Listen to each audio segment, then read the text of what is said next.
For a culture that pretends that anything short of uninhibited sexuality is prudish and old-fashioned, we sure do have a lot of rules.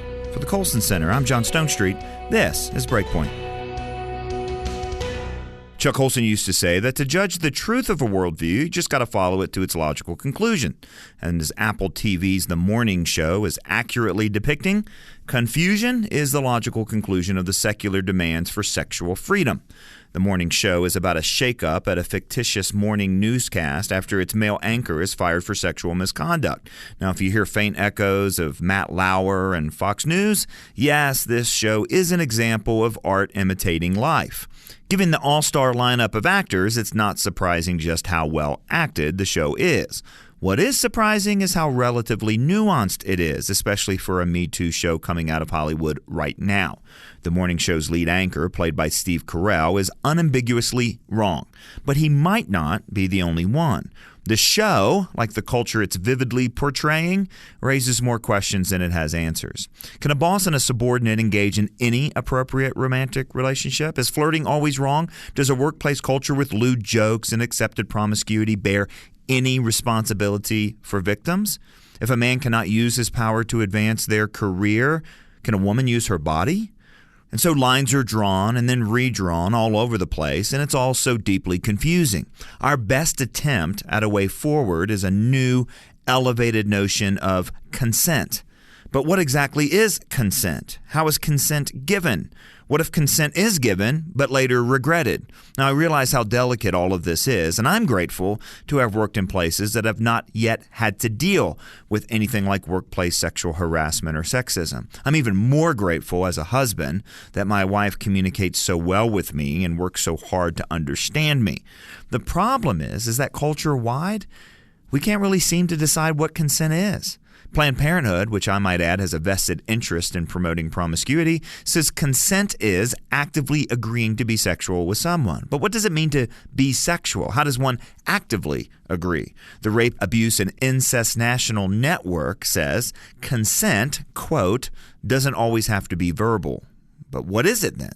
Dartmouth College, in its student policy handbook, says consent is clear, voluntary, and unambiguous agreement. Well, you get the picture. At the root of all of the confusion is the premise that sex is inherently unhooked from marriage.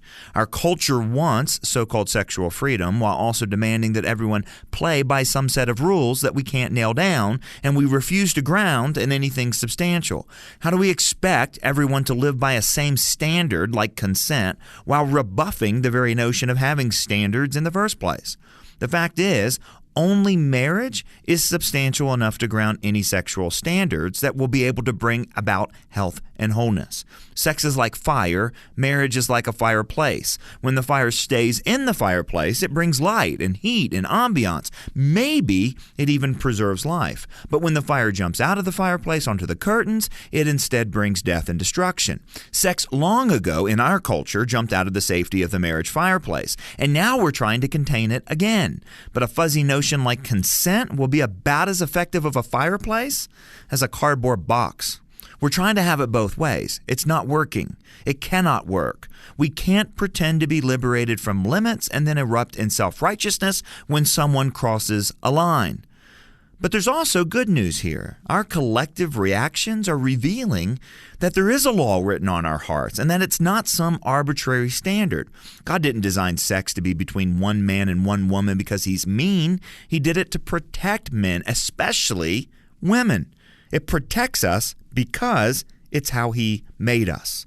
Healthy marriages offer a wider, life-giving context for consent, the upfront commitment to another's best, the joining of families, the constant mutual giving of self to another, and a union that God both recognizes and celebrates.